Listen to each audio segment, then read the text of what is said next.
Hello, this is Barry Kane, Superintendent of the Ellsworth Community School District. Thank you for taking the time to view this short video and for your interest in learning more about our two referendum questions that our community will see on February 18th. 4 years ago, our school board and community began the process of developing a strategic plan for our district that would provide our schools and community with a vision that would reflect our community while also providing education for our children. This plan involved nearly 100 community and staff members. Reviewed yearly, this plan is now in the third year of implementation.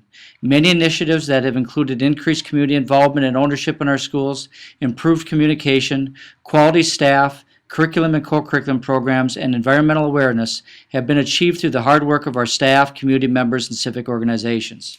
The primary focus and duty of our strategic plan continues to be the intellectual and emotional development of our children.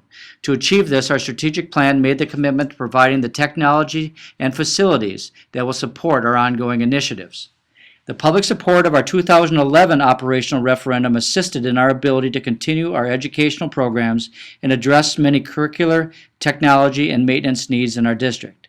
During this same time, much work has been done by our school board and ad hoc facility committee to determine how to address our long-term facility needs.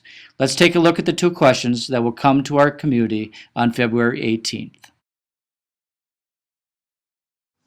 The first referendum question I will outline is the operational referendum. This question asks our community for the ability to exceed the revenue limit by $800,000 per year for 3 years, beginning with the 2014-15 school year. This type of referendum provides the funding to maintain ongoing educational programs and services. Without the renewal of this authority, the district projects a budget shortfall of nearly $800,000 this next school year, causing cuts in educational, co-curricular, and other services. This referendum also assists the district in the ability to maintain our facilities and continue to improve our technology in our classroom. As mentioned earlier, in 2011, our community approved this same type of question that allowed the district to exceed the revenue limit by $1.3 million per year for 3 years. This ability expires at the end of this school year. Over the past 3 years, our school board has made the decision to use only a portion of the $1.3 million per year approved by our community. As shown, the district utilized $500,000 for each of the first 2 school years and levied $700,000 this school year. Due to many changes at the state level and the efficient management of our cost, we've been able to maintain the quality educational programs of the district while expanding our technology resources and updating curriculum to meet new standards without fully utilizing the $1.3 million per year. How will this affect our taxpayers? The tax impact of this question is estimated at $13 per year, or a $1.08 per month increase on a $100,000 home compared to our current use of $700,000 this school year. Our facility referendum provides $29.45 million to address a number of facility needs in the district and creates a campus plan that will house all students from 4YK through grade 12. After 14 meetings, many hours of research, and nearly 30 hours of meeting time, the committee made its recommendation to the school board in November 2012. Through this recommendation, we ultimately involved a construction manager and architectural firm to develop a plan to address the needs identified by the committee. The committee, our construction manager, and our architects studied 7 options to address the needs identified by the committee. The first option was a new elementary school west of the senior high school at the location of the current bus garage. Further study showed that this site was largely unbuildable due to this being an area of fill from the past. The second option is the one that has been chosen, and I will be outlining through this video. The cost of this elementary school is estimated at $23.53 million. The third option was an elementary school on the land that is currently owned by the district and located directly south of the middle school. This site was not chosen due to the terrain of the site that would increase excavation costs and design issues. The fourth option was to remodel and expand Hillcrest to house all elementary students. This was estimated at a cost of $21.5 million. The fifth option was to remodel and expand Prairie View at an estimated cost of $18.5 million. The sixth option was to remodel and expand both elementary schools. This option was estimated at $23.7 million. The option of purchasing land for a new elementary school was also discussed and compared to the cost and convenience of building on our current campus area. Ultimately, factors related to the benefits of creating a campus area, transportation costs, the cost of remodeling space, creating a new educational design for an elementary school, and the lack of interruption in our learning environments during the construction phase were all seen as positives for the chosen option. Seen here is the campus plan that has been developed. This plan, which shows the new proposed elementary school directly east of the senior high school and other enhancements to the campus, is available on our referendum page to view all of the changes and areas addressed. Many of these will be mentioned throughout the remainder of this video. I will now outline the examples of the needs that were identified by our ad hoc facility committee and ultimately shaped our facilities referendum. The first need identified by our ad hoc facility committee was our educationally appropriate space. Examples of this are a lack of classroom and meeting space, deteriorating portable classrooms at both Hillcrest and Prairie View, technology deficiencies such as a lack of computer lab space, a lack of appropriate electrical service, and also aging technology infrastructure, a general lack of storage space in classrooms, offices, custodial work areas, etc. throughout the district, and inadequate outdoor facilities that included playground, physical education, sport, concessions, and community use areas. Safety and security is also seen as a major area of need in our buildings. Some specific concerns identified were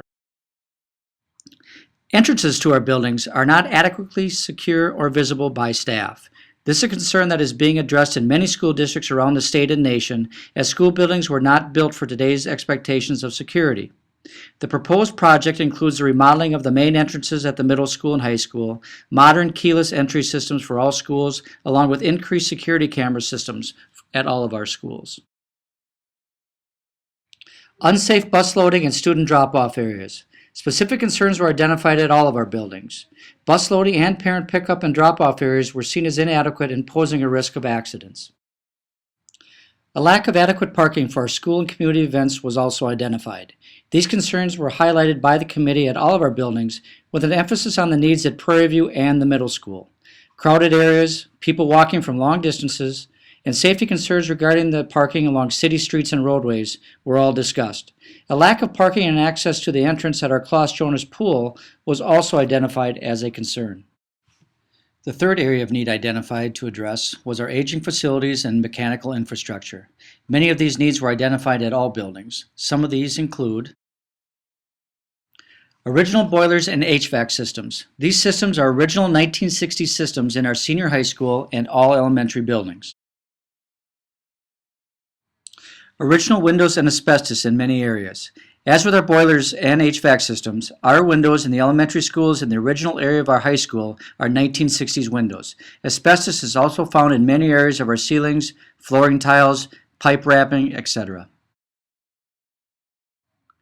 The transportation and maintenance areas were also seen as areas of need. There is a shortage of space for the storage of maintenance supplies and other equipment throughout the district. The current transportation area is also in need of some repair.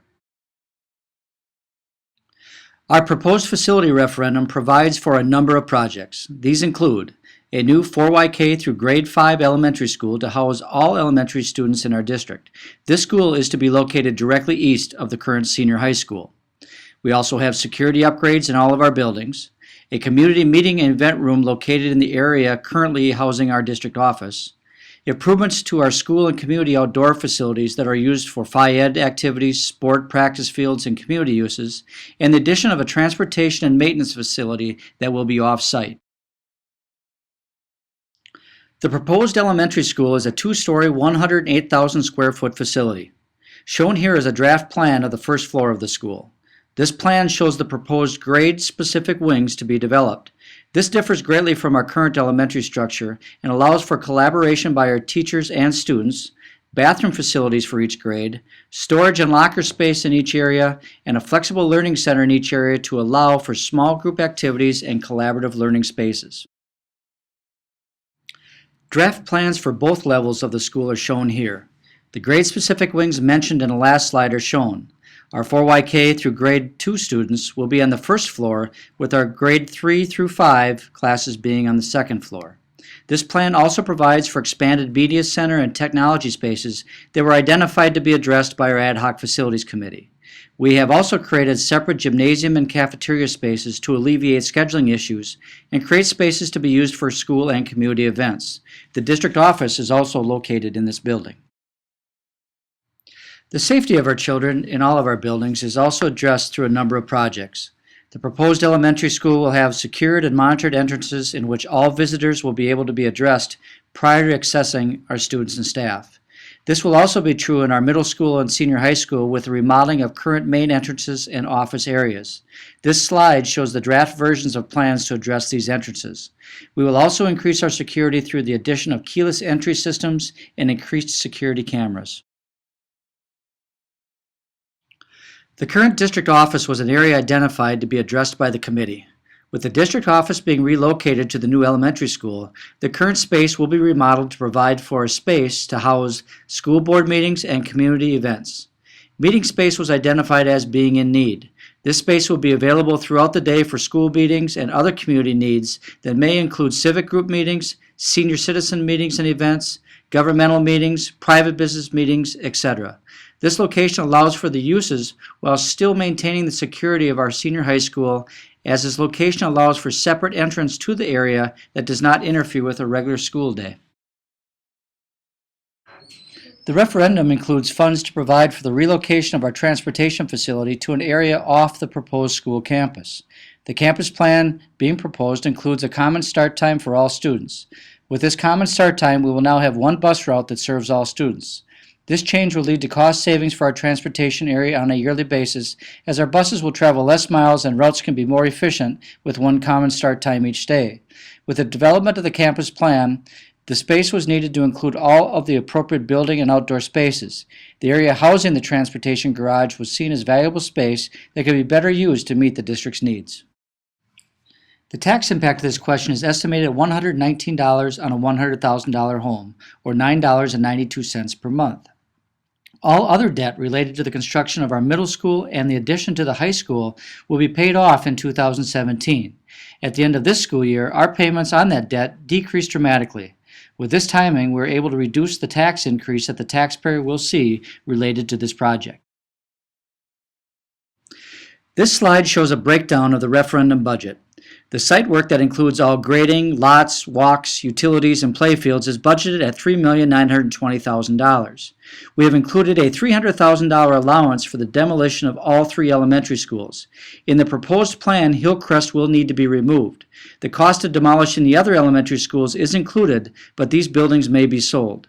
The construction of the elementary school is budgeted at $23,530,000. The relocation of the bus garage is budgeted at $1.3 million. This includes the purchase of property and all costs associated with the building of a new facility. The school board is currently researching 5 sites for this purpose. The security upgrades at all of our buildings is budgeted at $400,000. I would like to thank you for your time, and I hope you have found this informational video helpful.